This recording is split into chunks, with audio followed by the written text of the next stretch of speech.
They call you a loner, antisocial, broken. But what if I told you that having nobody in your life isn't a flaw? It's actually the most ruthless form of self-respect imaginable. Stop right there. This will flip everything you believe about loneliness, connection, and what it truly means to be complete. Look around. Everyone's desperately collecting people like trophies. Facebook friends, Instagram followers, work buddies, drinking companions.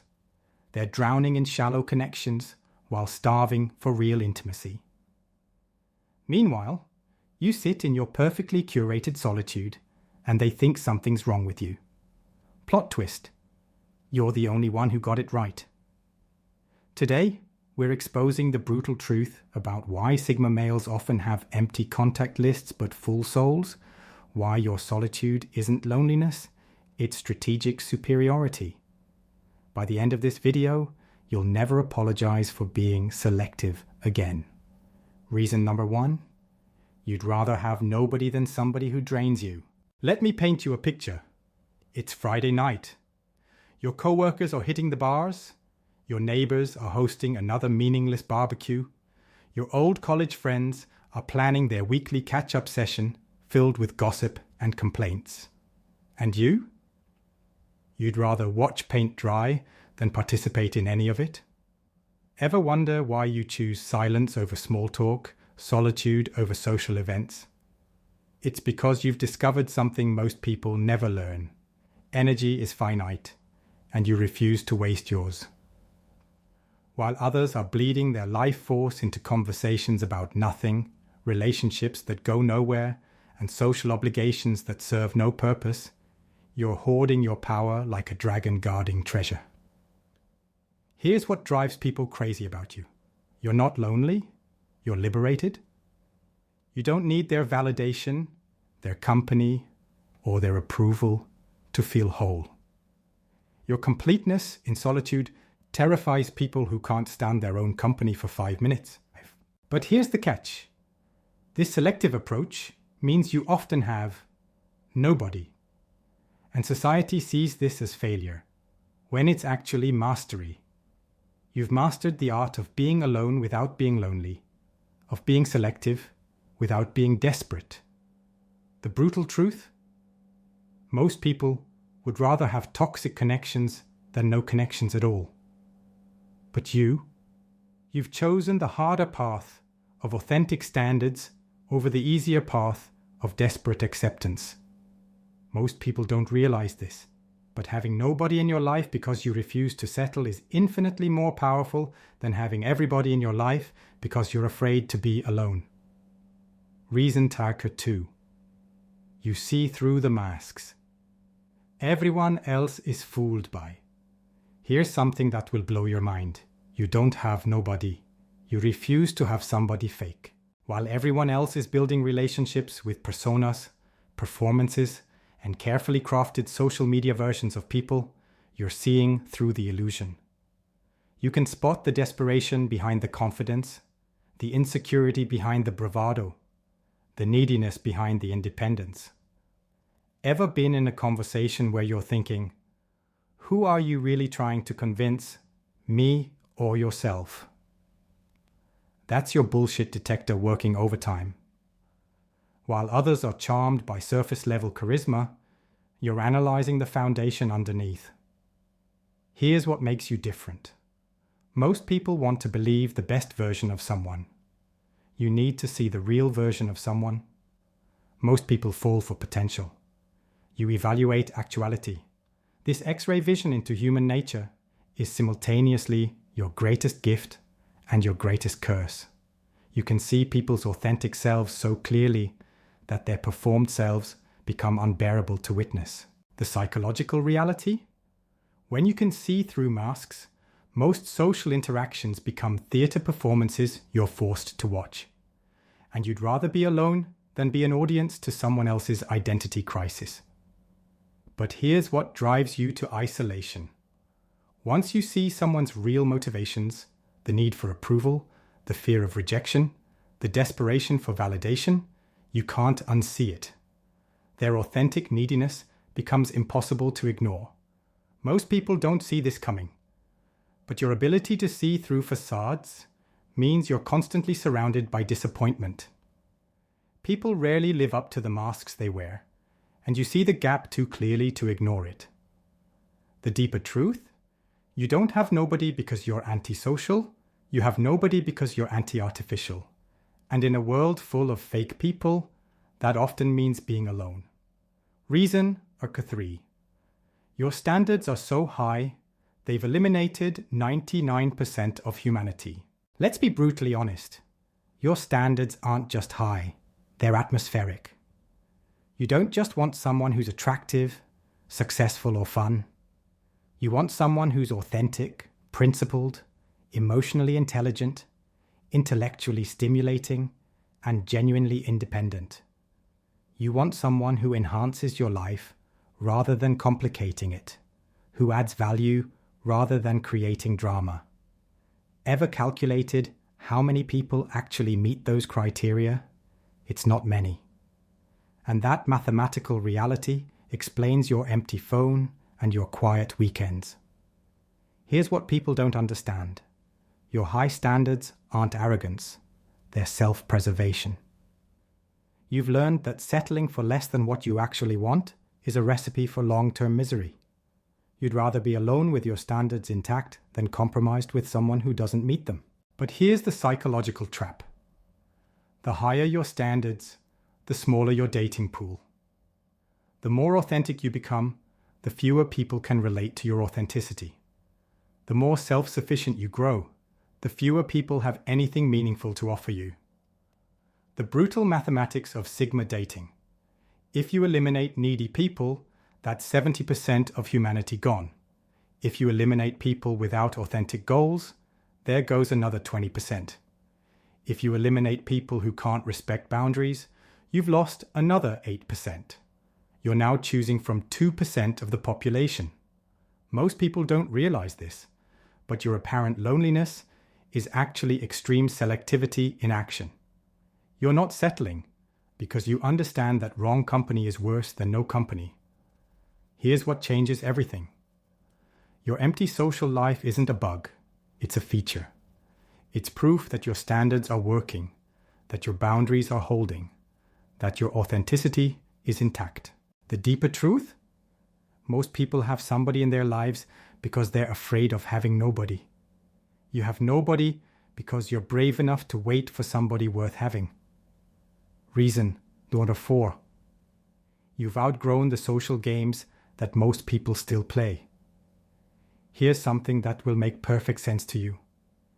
Most adult relationships are just high school dynamics, with more expensive clothes and better vocabulary.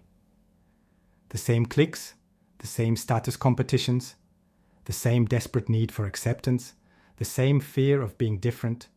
It's all still there, just disguised as mature adult behavior. Ever been invited to social gatherings and felt like you were watching teenagers pretend to be adults? That's because emotionally, most people never graduated high school. They're still seeking the approval of the cool kids, still afraid of sitting alone at lunch, still measuring their worth through social positioning. But you've evolved beyond the game entirely. You're not interested in climbing social ladders because you've built your own mountain. You're not competing for status because you've defined success on your own terms. You're not seeking approval because you've learned to approve of yourself. Here's what makes you incompatible with most social environments. While everyone else is performing for each other, you're just being yourself. While they're calculating social moves, you're pursuing authentic interests. While they're managing impressions, you're living authentically. The psychological reality? Most social interactions are actually performance competitions disguised as friendship. People are constantly auditioning for roles in each other's lives, seeking validation through social theater. But here's what isolates you. When you stop playing the game, you become invisible to the players. They literally don't know how to relate to someone who isn't competing for social position. Most people don't see this coming. But your refusal to play social games doesn't make you antisocial. It makes you post-social. You've evolved beyond the need for social validation entirely.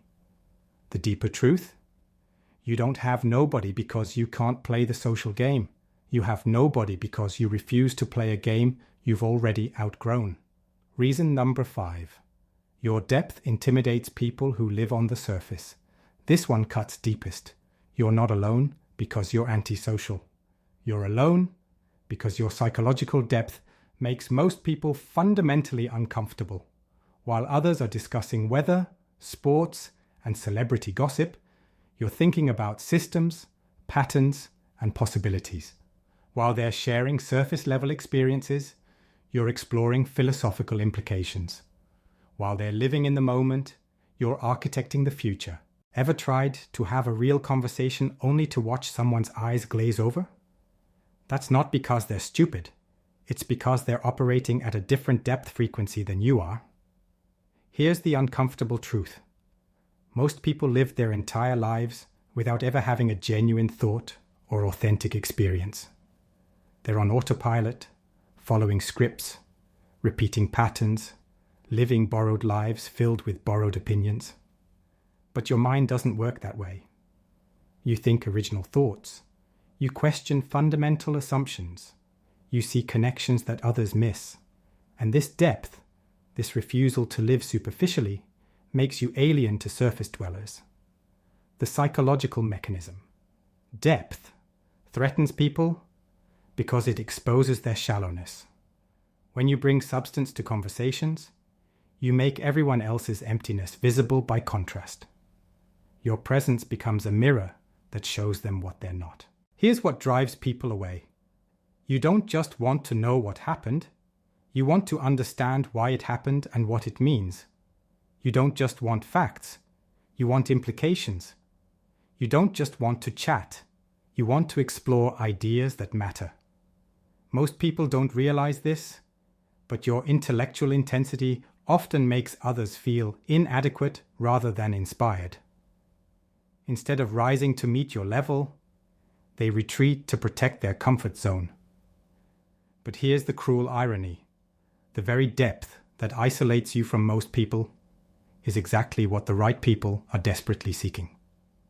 Your intellectual and emotional sophistication is rare, and rare things are always in demand among those who can recognize their value.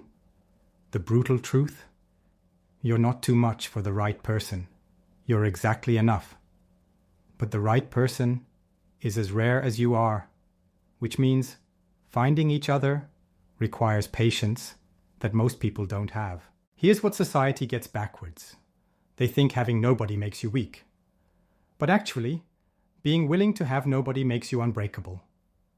You can't be controlled through fear of abandonment because you've already mastered abandonment. You can't be manipulated through threats of isolation because you've already weaponized isolation. You can't be pressured into bad decisions through social obligation because you've eliminated social obligation. Your nobody is your armor. The ultimate truth. While everyone else is compromising their power to maintain relationships they don't even enjoy, you're preserving your power by refusing relationships that would diminish you. Most people don't realize this, but your willingness to have nobody is what qualifies you to eventually have somebody extraordinary. Your standards aren't keeping you alone.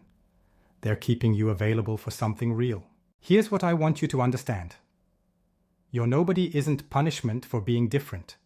It's reward for being authentic. Every night you spend alone instead of in draining company is a victory. Every weekend you spend in solitude instead of meaningless social obligation is a win. Every moment you choose your own company over inferior alternatives is proof of your uncompromising self-respect. The question isn't why you have nobody. The question is whether you'll continue protecting the space where somebody extraordinary can eventually appear. Stop apologizing for your selectivity.